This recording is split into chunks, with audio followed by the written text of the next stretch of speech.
Hai sobat semua, welcome back to MAG Channel. Sobat, bagaimana kabar kalian dalam masa liburan panjang ini? Saya berharap semoga kalian selalu diberkahi dengan kesehatan dan juga kebahagiaan. Hari ini kita akan membahas suatu topik yang cukup disukai oleh banyak orang, tentang Sixth Sense. Bukan nonsens ya. Ya, indera keenam. Ada juga yang bisa disebut sebagai anak-anak indigo, ya kan? Nah, bagaimana sih tentang indera keenam dari perspektif Pak Zhi ini? Apakah Pak Zhi bisa melihat adanya potensi seseorang memiliki indera keenam, atau orang tersebut adalah anak indigo? Ya, katanya kan mereka-mereka yang punya indera keenam kuat atau bahkan anak indigo itu bisa melihat hal-hal yang mistis, mendengarkan bisikan-bisikan goib, ya kan, bisa melihat masa depan, meramalkan ini itu. Dan juga ada yang bilang kalau mereka juga bisa penglihatan jarak jauh. Dalam Mandarin disebut juga dengan istilah Jianlian. Wow, luar biasa ya. Dari namanya aja udah kedengaran kayak wah banget. Sampai-sampai fenomena kayak gini ini banyak orang-orang yang menganggap sebagai sebuah kelebihan, sehingga masing-masing itu saling klaim loh.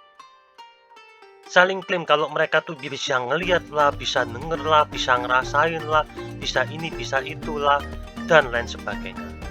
Tapi tidak mau dibuktiin. Dan ada juga yang katanya, ya saya bisa, tapi sayanya nggak mau. Ya, jadinya absurd kan lama-lama kalau seperti itu. Oke, nggak pakai berlama-lama lagi. Ada beberapa teori Pak Zhi mengenai orang-orang yang memiliki indera keenam atau anak indigo. Teorinya apa aja nih? Ini saya ambil dari teori kebanyakan orang umum ya. Pertama, batang langit semuanya elemennya yin semua. Jadi tidak ada yang semuanya yin semua. Atau kalau perlu, itu satu Pak Zhi elemennya yin semua. Oke, itu pertama ya. Kedua, punya banyak elemen tanah atau elemen logam, atau dua-duanya, tapi banyak pokoknya, elemen tanah, elemen logam. Ketiga, cabang bumi ada naga, anjing, kerbau, kambing. Lah ini jadi kombinasi tanah tuh. Keempat,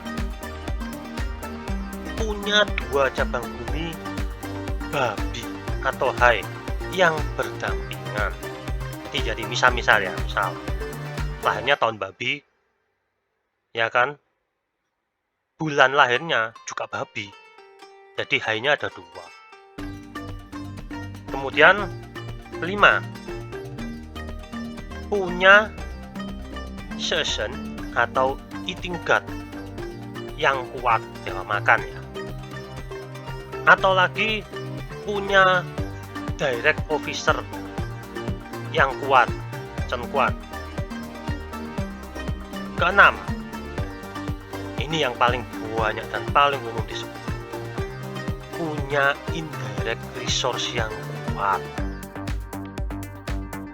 Apakah semua teori-teori ini benar? Mari ya, kita coba aja pada contoh kasus berikut ini. Oke, kali ini saya akan memberikan dua chart sekaligus yang sama-sama cewek ya. Bagian atas dan bagian bawah. Oke, kita bahas yang atas dulu ya. Pertama, lahir di tahun Iwe. Bulannya Cichou, harinya Gengyin, dan jamnya Renwu. Sedangkan untuk Pak Zhi yang bawah, yang kedua, lahir di tahun Jiaxu, bulannya Xinwei, harinya Xinzhou, dan jamnya Wuxi. Oke, dari kedua pakzi ini kita coba ya dengan teori-teori yang tadi saya sebutkan. Nih, pertama, batang langit semuanya elemen yin.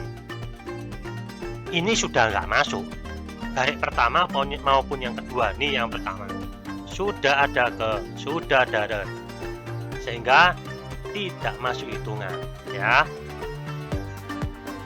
Kemudian yang kedua, sudah ada ja, sudah ada u, tidak masuk hitungan. Jadi untuk teori yang pertama, kedua pakzi ini sudah tidak disebut sebagai indigo dengan kriteria pertama. Oke, nomor 2, pakzi punya banyak elemen tanah atau logam. Kita lihat pakzi yang pertama, dia punya elemen logam ya, di masternya sendiri. Sisanya ada di Zhou dan Wei ya. Untuk pakzi yang kedua, kita lihat ini semuanya kecuali hanya jia saja, semuanya tanah dan logam.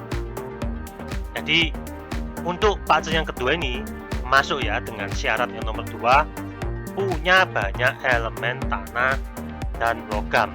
Jelas pakzi nomor 2 ini masuk yang bagian bawah. Kemudian syarat ketiga, cabang bumi ada naga, anjing, kerbau, kambing. Kalau kita lihat pakzi yang atas, dia cuma punya 2 aja, cuma Zhou dan Wei, tidak ada Zhen dan Xu. Sedangkan untuk pakzi yang bawah, dia punya semuanya kecuali Zhen, ya kan? Jadi lagi-lagi untuk pakzi yang kedua ini jelas lebih mendekati daripada syarat-syarat indigo yang disebutkan tadi sebelumnya. Oke, berikutnya 2 cabang bumi babi yang terletak berdampingan. Ya, tidak ada babi dua-duanya, tidak ada hai. Jadi ya tidak masuk untuk syarat yang ini ya. Kemudian syarat berikutnya, punya eating gut season yang kuat. Pakzi pertama, dia punya season, punya dong. Kuat? Tidak. Bagaimana dengan pakzi kedua? Tidak ada season. Jadi tidak masuk juga. Punya direct officer yang kuat, Chen Quan. Untuk pakzi yang pertama kita lihat, dia punya Chen Quan? Punya. Mana nih? Kuat? Tidak juga.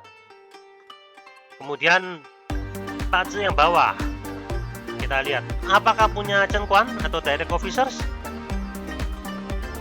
Tidak ada sama sekali. Jadi yang atas, yang bawah tidak masuk dua-duanya.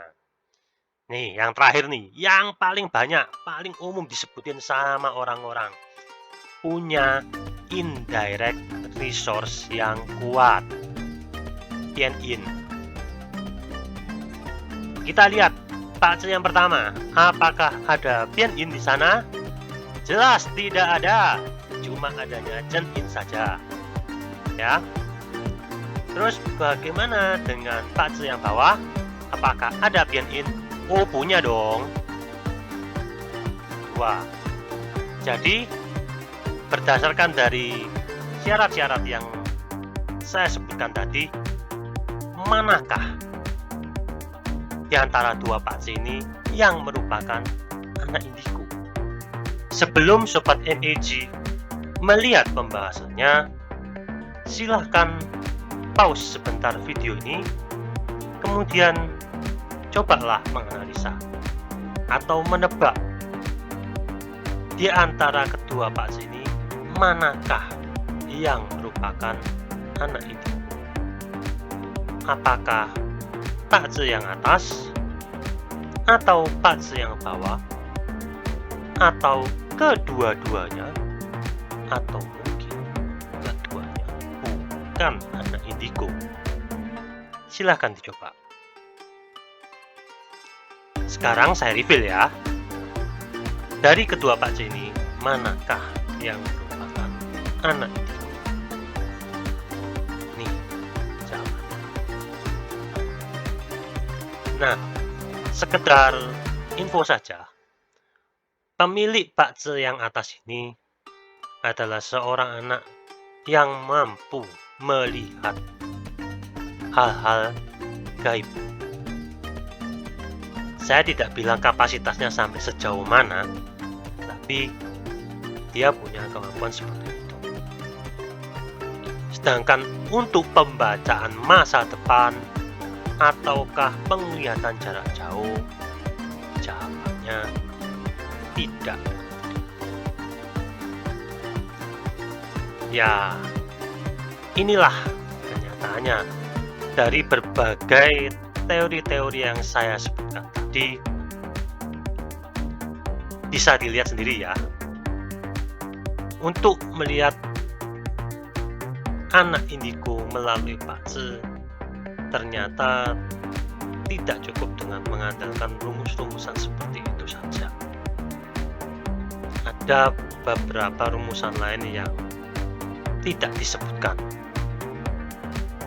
Seperti contohnya adalah dari metode sensa sendiri, tanpa meninggalkan konsep elemen yang menguntungkan ataupun merugikan. Ketertarikan terhadap hal-hal mistis dan gaib membuat masyarakat kita begitu menyukai istilah sixth sense ataupun anak indigo. Akhirnya banyak di luar sana yang mengklaim dirinya punya kemampuan seperti itu. Selain itu juga banyak cerita-cerita horor yang bertebaran. Apakah cerita-cerita horor itu membuat orang-orang takut? Oh, saya rasa tidak. Orang tidak takut melihat hantu. Justru orang mungkin lebih takut dibilang tidak bisa melihat hantu. Oke, saya rasa cukup sekian pembahasan kali ini.